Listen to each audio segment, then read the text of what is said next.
Nampak kayaknya bulan ni kita nampak satu jenama yang memberanikan diri untuk menunjukkan bahawa mereka dah official launch dekat Malaysia. Kita ada Wiko dan kali ni Wiko T50. Saya pergi event hari tu dan dilancarkan dengan dua jenis lah. Satu lagi ialah Wiko T10 iaitu ialah kelas permulaan. Jadi adakah berbaloi nak beli Wiko T50 ni? Jom kita review. Assalamualaikum dan hai. Jadi kita tahu anda untuk Wiko T50 ni anda boleh beli untuk satu unit varian iaitu 6GB RAM 128GB memori dengan dua jenis warna, Emerald Green dan juga warna hitam. Yang saya ada dekat tangan saya sekarang ni ialah warna Emerald Green. Okey, dekat bahagian belakang ni nampaklah berkilau-kilau sikit. Okey, walaupun sebenarnya plastik. Harga dia ialah RM899. Nak beli dekat mana? Saya dah sediakan link kat bahagian bawah. Dan kalau anda beli pada 898 anda mungkin dapat beberapa gift daripada Wiko. Jadi apa kata anda check link kat bahagian bawah ni. So, benda pertama yang saya tengok kat sini ialah skrin lah, terutama dia. Dekat sini skrin dia untuk mid-range ialah standard iaitu 6.6 inci jenis IPS LCD. Ianya ialah Full HD+. Yang saya minat dekat sini ialah tentang dia punya bezel. Bezel sangat-sangat nipis kat sini, boleh dikatakan bagus juga design daripada Wiko ni. Dan sebagai mid-range, kalau IPS ni kita okey je, tak ada masalah pun. Tak memerlukan AMOLED, lagipun harga dia bawah RM1000. Tapi kalau tengok bab rekaan dia, okey, rekaan ni sebenarnya kalau tanya saya, rekaannya agak mainstream, benda yang lebih kurang dengan smartphone lain je. Wiko kata inilah rekaan French aesthetic kan, 20:9, yang mana kalau anda pegang kat sini memang rasa sebelah tangan pun tak ada masalah. Memang kalau anda genggam betul-betul sedap dekat sebelah tangan. Okey, bagi saya itu satu kelebihan pada Wiko. Bab design dia mungkin design dia lebih kurang sama je kan, tapi untuk dia punya ergonomik bila anda pegang tu rasa bagus. Yang lain rasanya rekaan pun lebih kurang sama. Dia punya fingerprint sensor dekat bahagian tepi dan sangat laju. Kejap lagi kita akan test. Jadi tengok dekat bahagian atas kita ada mic, kita ada speaker, kita ada juga headphone jack dan juga IR blaster. Dekat bahagian kiri kita tak ada sebarang port. Dekat bahagian bawah kita ada port SIM dan juga memory card. Kita juga ada mic, kita ada USB Type-C dan juga speaker. Dekat bahagian kanan kita ada butang kuasa dan juga butang kawal bunyi. Dekat bahagian belakang kita ada 3 kamera setup berserta 1 flash. Dan dekat bahagian depan kita ada skrin bersaiz 6.6 inci. Dari segi prestasi, Wiko menggunakan Android 11. Dia jana dengan 6GB RAM 128GB memori. Memang satu spek yang sangat-sangat standard lah kat sini. Setakat penggunaan ringan tu cun je. Ringan ke sederhana tak ada masalah kat sini. Multitasking ni pun okey disebabkan dia tak ada bloatware yang mengarut-ngarut. Dia nampak macam Android asli kat sini. Cuma kadang-kadang mungkin rasa tak smooth sikit sebab yalah dia Android asli tapi dia punya prestasi dari segi chipset dia agak lama tau. Sebab chipset yang gunakan ialah Helio G85 daripada MediaTek yang mana dah rasanya 2-3 tahun juga berlegar dekat pasaran. Jadi anda rasa sedikit macam tak kena dengan era semasa lah. Tapi bukan masalah untuk sebuah mid-range sebenarnya. Prestasi dia cun kat sini kan. Dan rasa macam stok Android tu yang best tu. Cuma beberapa setting yang saya kurang gemar kat sini yang tak boleh nak ubah. Macam button kat bahagian bawah saya still guna button. Tapi button dia ya tak boleh nak ubah-ubah. Dia macam kekal kat situ. Button back dekat bahagian kiri kan, rasa tak syok lah. Dan bila bercerita tentang Helio G85, kalau dulu memang dengar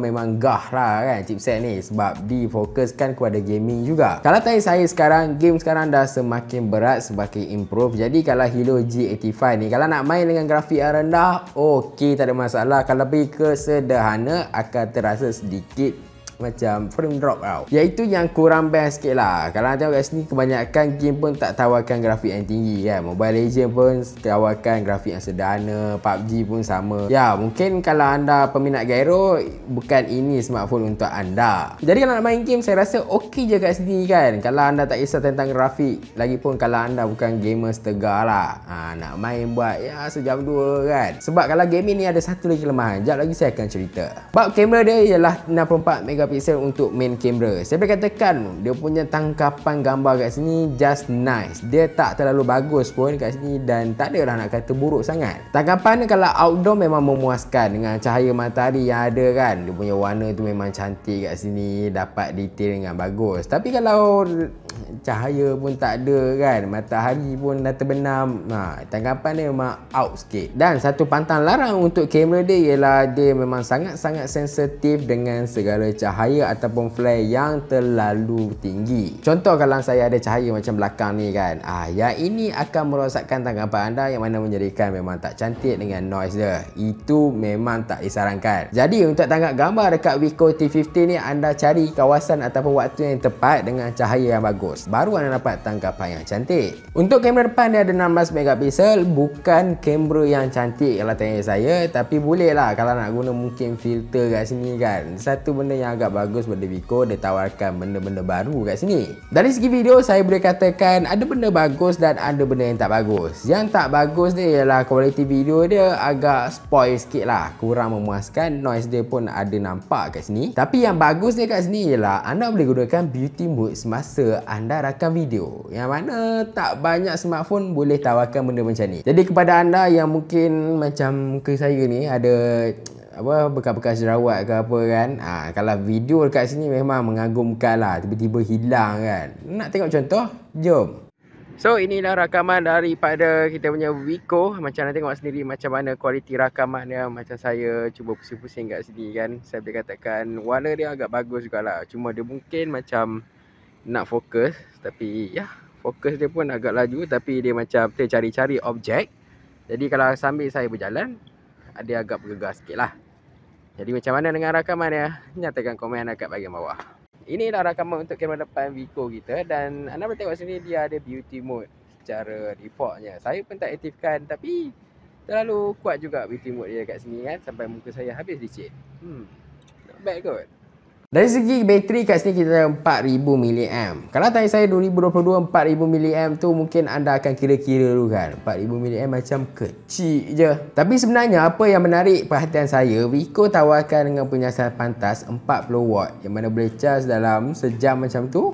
Menarik juga Wiko ni kan. Dengan harga dia bawah RM1000 boleh tawarkan fast charging 40W. Wow. Cuma buat bateri ni anda perlu tahu sesuatu. Kalau anda guna untuk penggunaan biasa mungkin macam Facebook kan, ataupun ya Twitter ke apa ke, tak ada masalah pun kat sini. Sebab benda-benda yang macam tu dia ringan tau. Tapi kalau anda pergi bab gaming, maaf cakap, bateri dia memang macam air. Saya dah guna dah untuk main game kat sini lah. Saya cubalah main game Mobile Legends guna grafik kan tinggi sikit. Dalam masa sejam 20 lebih percentage yang diambil untuk drain. Jadi kalau nak lenjan game, saya rasa dalam 3 ke 4 jam dah habis bateri dah. Takat tu je bateri dia. Nampak gayanya dia tak di-optimize untuk gaming. Tapi kalau untuk penggunaan media sosial biasa, yes, tak ada masalah kat sini. Tapi tak apalah kalau dibekalkan dengan 40W fast charging, mungkin dimaafkan kan.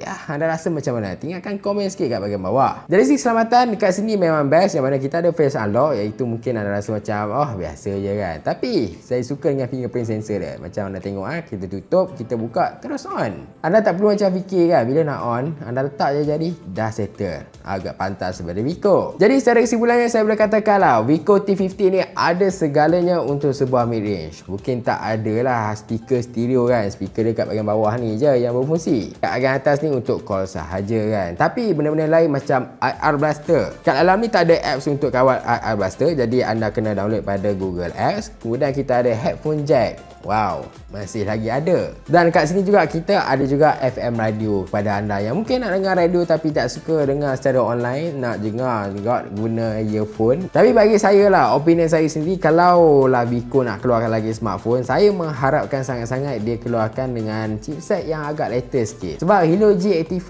ni untuk prestasi buat masa sekarang dia macam dah kurang sikit tau. Dia punya dia tu macam tak apa bad. Mungkin boleh pergi ke Snapdragon 680 ke, ataupun mungkin kalau MediaTek G96 ke kan, itu agak powerful. Dan UI dia saya rasa dah okey, cuma macam ada sesuatu yang kurang kat sini bagi saya lah. Kalau anda dah pakai Wiko, anda rasa tak yang saya rasa tu? Kalau anda rasa, komen sikit kat bahagian bawah apa yang anda rasa tu kan. Dan macam biasa, jangan lupa like, subscribe juga share. Terima kasih, jumpa lagi.